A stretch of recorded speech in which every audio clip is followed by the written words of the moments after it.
विवाह सब बातों में आदरणीय है, ऐसे बाइबल कहती है। कारण सही उम्र आते ही एक पुरुष को एक स्त्री की जरूरत होती है। मां की छाया में पला बेटा जब बड़ा होता है तब मां की तरह फुसलाकर, आदर करके, प्रेम करके, सहयोग देने वाली एक साथी के लिए राह देखता है। वो एक परिवार के समान जोड़े जाते हैं। बाइबल में शिमशोन नाम का एक व्यक्ति है, ताकतवर, परमेश्वर के द्वारा आशीष पाया हुआ, अपनी अच्छी जवान उम्र में युद्ध कर रहा है, महान जीत को देख रहा है और एक बार युद्ध के लिए गया। उस रणभूमि में शत्रुओं की सेना में एक स्त्री को देखा। उसकी नजर में शायद वो अच्छी दिखी होगी।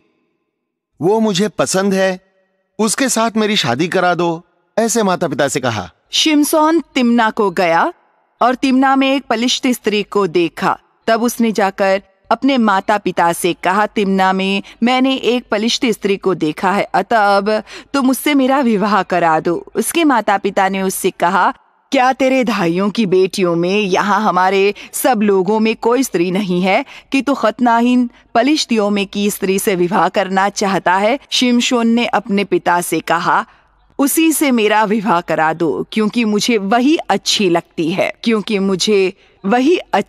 है। ये क्या बेटा, शत्रुओं के समूह में से विवाह करना वो कैसे? अविश्वासियों में से जीवन को चुनना क्या है? तेरे भाइयों की बेटियों में से कोई उपयुक्त नहीं है क्या? करके वो कह ही रहे थे कि उसने एक बात कही, वो मुझे अच्छी लगती है, इसीलिए उससे मेरा विवाह कर दो। ऐसा कहा। यही आज की समस्या है। अनेक जवान बच्चे माता पिता के पास जाकर, मुझे फलाना लड़का पसंद है, मुझे ये लड़की पसंद है, मेरा विवाह उसी के साथ कर दो, नहीं तो मैं विवाह ही नहीं करूंगा, नहीं तो मैं घर से चला जाऊंगा, नहीं तो मैं अपनी जान दे दूंगा, ऐसे कह रहे हैं ना? बुरी बात है। इस कार्यक्रम को सुन रहे कोई जवान इस परिस्थिति में हो तो आपका जीवन नाश होने से पहले ही परमेश्वर आपको सही करने के लिए इस संदेश द्वारा आपसे बात कर रहे हैं। अपने बच्चों के विषय में आप ध्यान देते हो ना? वो किसके साथ दोस्ती कर रहे हैं, कहां जा रहे हैं, कब आ रहे हैं, ध्यान दे रहे हैं ना? जवानी में अपने आप ही ये विरोधी लिंग पर एक प्रकार का आकर्षण होता है। वो स्वाभाविक है। वो किशोर अवस्था से निकलकर जवानी में प्रवेश करते ही उनमें एक प्रकार की चाहत, एक प्रकार की इच्छा पैदा होती है, आकर्षण पैदा होता है। लड़के लड़कियों की ओर, लड़कियां लड़कों के प्रति पसंद दिखाना वो सहज रीति से होता है। लेकिन इन दिनों में उस भावना को सही प्रकार से, उस विषय के बारे में जानकारी न होने की वजह से उनके साथ आज के दिनों में ये सिनेमा, ये संस्कृति उनके दिलों को बिगाड़ रही है। कोई तो कहानी में घटी है करके असल जिंदगी में भी होगा करके सोचते रहते हैं। बहुत ही गलत कदम उठा रहे हैं। अनेक जवान बच्चे ऐसे जल्दबाजी में निर्णय लेकर, मुझे वो लड़की अच्छी लगती है, मुझे वो लड़का अच्छा लगता है, मैं शादी अगर करूंगा तो उसी फलाने व्यक्ति से ही करूंगा, ऐसे एक निर्णय लेकर सगे माता पिता के खिलाफ अनेक प्रकार से अपने आप को नष्ट कर लेना हम देख रहे हैं। इस शिमशोन ने एक लड़की को देखा, वो मुझे पसंद है करके कहा, उसी से विवाह करवा दो करके कहा। माता पिता ने नहीं बेटा करके कहा। इतने में ही उसने उत्सुक होकर अपनी मर्जी के अनुसार उस स्त्री से विवाह कर लिया। हैरानी की बात है, सगे माता पिता के बगैर ही आप विवाह करोगे क्या? तुझे पाल पोस कर बड़ा करके, इतने प्यार करने वाले माता पिता के आशीष के बगैर ही आपका शादीशुदा जीवन आशीषित होगा करके सोच रहे हो क्या? विवाह का विषय आते ही 20 साल 30 साल पाले हुए माता पिता आंखों को दिखाई नहीं देते। ये क्या है? तात्कालिक उत्तेजना को जगह देकर अपनी मर्जी के अनुसार क्यों व्यवहार कर रहे हैं? एक बार सोचिए, ये एक सही विवाह की व्यवस्था नहीं है। विवाह का मतलब अपनी मर्जी से करने वाली बात नहीं है। विवाह एक व्यक्तिगत विषय नहीं है जी, ये समुदाय को और समाज से संबंधित है। विवाह से ही रिश्तेदारी बनती है। और जब गर्भ का फल होता है तो वो समुदाय का विषय हो जाता है। इस वजह से विवाह के विषय में बहुत ही ध्यानपूर्वक रहना है। भक्ति भक्ति कहते रहते हैं और ऐसे अविश्वासियों के काम करते रहते हैं। कितने लोग इन दिनों में विवाह के विषय में परमेश्वर की सहायता है करके, उनको पसंद आए विषय को परमेश्वर आशीषित करे करके परमेश्वर से मांगते रहते हैं। इस जवानी में विवाह किए संगिनी के साथ आप विश्वासघात करोगे तो परमेश्वर उनके पक्ष में रहकर आपसे वाद करेंगे, मुकदमा करेंगे। कितने लोग विवाह हुए तीसरे दिन, चौथे दिन, तीसरे महीने, चौथे महीने में, कुछ लोग तो 20 साल संसार करने के बाद पत्नी को छोड़कर किसी और से विवाह करने के लिए दौड़ते हैं। उम्र का तकाजा किए बगैर, किसी रिश्ते नाते के बगैर, अपने मर्जी के अनुसार लैंगिक पाप को स्थान देकर व्यभिचारियों में बदलते देख रहे तो दिल टूट रहा है जी। यह मानव जाति परमेश्वर की सृष्टि है। परमेश्वर के स्वरूप में बनाए गए हैं हम लोग, जानवर नहीं हैं। जानवरों को धार्मिकता, न्याय, पवित्रता ये नहीं है, लेकिन हमको एक परिवार दिया है परमेश्वर ने। व्यभिचार न हो इसीलिए हर किसी की अपनी पत्नी का होना है करके, हर स्त्री का अपना पुरुष होना है करके बाइबल कहती है।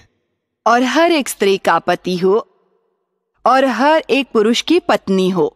आपको अपने पति के साथ ही केवल आनंद मनाना चाहिए। आपको अपनी पत्नी के साथ ही खुशी मनाना है। विवाह होने के बाद आपका लक्ष्य होगा आपकी पत्नी को आप कैसे खुश रखोगे, आपके पति को आप कैसे खुश रखोगे। परमेश्वर के बाद आपके जीवन में आपका पति या आपकी पत्नी बस। लेकिन इन दिनों में विवाह होने के बाद भी पत्नी को छोड़कर, माता पिता की बात सुनकर पत्नी को सताना, उसे तकलीफ देना देख रहे हैं। पुरुष अपने माता पिता को छोड़कर पत्नी को थामेगा, वो दोनों एक देह होकर रहेंगे करके बाइबल कहती है। वो विवाह में का रहस्य है। विवाह के बाद भी माता पिता के पीछे दौड़ोगे तो कैसे चलेगा। तुम्हें पाल पोस कर बड़ा किया और एक परिवार वाले सा बना दिया। अब आप पिता बनोगे, तुम मां बनोगी। आपको भी एक परिवार दिया गया है। आपके परिवार को आपको चलाना है। इन दिनों में कितने परिवार बिखर रहे हैं। क्यों? आप जो माता पिता हैं, विवाह हुए आपके बच्चों के साथ कैसा बर्ताव कर रहे हैं। विवाह होने के बाद वो अपनी पत्नी से प्रेम करता है तो आपको तकलीफ होती है क्या? विवाह की हुई स्त्री अपने पति के अधीन रहती है तो आपको तकलीफ होती है? वही तो है विवाह की मधुरता। पति पत्नी से प्रेम करना है, पत्नी को पति के अधीन रहना है। वही तो रहस्य है। उसी में आशीष है, आनंद है। कृपया करके विवाहित हुए आपके पुत्र के परिवार में आप सिर मत घुसाइए। उनके बीच में मतभेद पैदा मत कीजिए। इसे छोड़कर किसी और से शादी कर लेकर के सलाह मत दीजिए। तू नहीं तो कोई और मिलेगा मेरी लड़की को करके चुनौती मत दीजिए। ये सब नीचे गिरी दशा में, गई गुजरी दशा में रहने वाले लोगों की बातें हैं। विवाह होने के बाद बेटी अपने पति की सेवा कर, अपने पत्नी से प्रेम कर रे करके कहने की जिम्मेदारी माता पिता की है। इन दिनों में माता पिता ऐसे न होने की वजह से अनेक परिवार बिखर रहे हैं। विवाह जो है वो पवित्र है, प्रेम से भरा हुआ है। प्रेम का उदाहरण ही विवाह है। एक दूसरे को सहन करके लेना, एक दूसरे को सुन के लेना, एक दूसरे के लिए जीना, एक दूसरे के सुख दुख में मिलजुल कर रहना, एक दूसरे के साथ होना, एक दूसरे के साथ दिल खोलकर बांटना, बातें करना, एक ही उद्देश्य से, एक ही आशा से, एक शरीर होकर, एक ही मन के होकर जीकर, संतान उत्पत्ति करके एक स्वर्ग को इस पृथ्वी पर तैयार करना ही परिवार का रहस्य है। ऐसा परिवार आपके पास है क्या? ऐसा समाधान, आनंद आपके पास है क्या? एक दूसरे से मिलाप कर लीजिए, एक दूसरे से मन मिलाकर प्रार्थना कीजिए। अगर आपसे नहीं हो रहा हो तो आपको शक्ति प्रदान करने वाले यीशु मसीह के उपस्थिति में घुटने टेक कर प्रार्थना कीजिए। प्रभु अद्भुत कार्य करेंगे। आज मन मुटाव कर रहे आप यीशु मसीह के प्रेम में जब भर जाओगे तब प्रेम की सहभागिता, शांति, समाधान से जियोगे। हाँ, यीशु मसीह आज टूटे हुए अनेक परिवारों को जोड़ रहे हैं। शैतान का सामना करेंगे, यीशु को समर्पित कर देंगे। उस अनंतकाल के राज्य के वारिस बनने के लिए हमारे बच्चों को परमेश्वर के लिए बढ़ा के उनके ही राज्य में सदा जिएंगे। तो फिर प्रार्थना करें। पवित्र और प्रेमी पिता, इस समय इस संदेश को सुन रहे हर जवान बच्चे के हृदय में आप कार्य कीजिए पिता।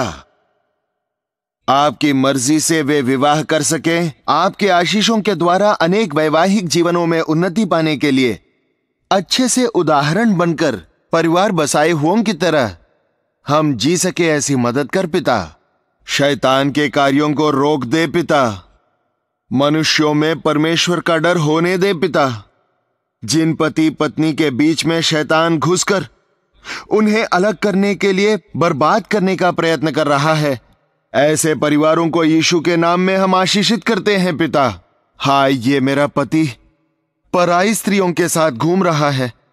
कितने समय तक मुझे ऐसे सहन करना है? ऐसे दुखी हो रही पत्नियों को याद करके उनके आंसुओं को पोंछकर उनके परिवारों को जोड़ पिता।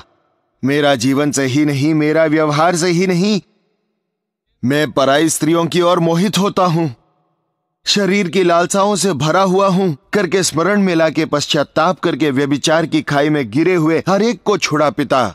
इस समय में शैतान के हाथों में फंसे हर एक परिवार को नासरी यीशु मसीह के नाम में आजाद करते हैं पिता। पत्नी को छोड़कर पराई स्त्री के साथ घूम रहे हर एक पुरुष के हृदय में एक कार्य कर कि वो अपनी स्थिति को जानकर घर लौटकर जाने के लिए सहायक हो। पति को छोड़कर जिद करके पराये पुरुषों के साथ घूम रही हर एक स्त्री पर अपनी करुणा दिखा। टूटे परिवारों को बनाने वाले प्रभु, बिगड़े हुए जीवनों को सुधारने वाले परमेश्वर हो। आपके पवित्र आत्मा के कार्यों को इस कार्यक्रम के साथ प्रार्थना कर रहे हर व्यक्ति के घर में, जीवन में, हृदय में आगे बढ़कर मदद कीजिए करके यीशु मसीह के नाम में मांगते हैं पिता। आमीन।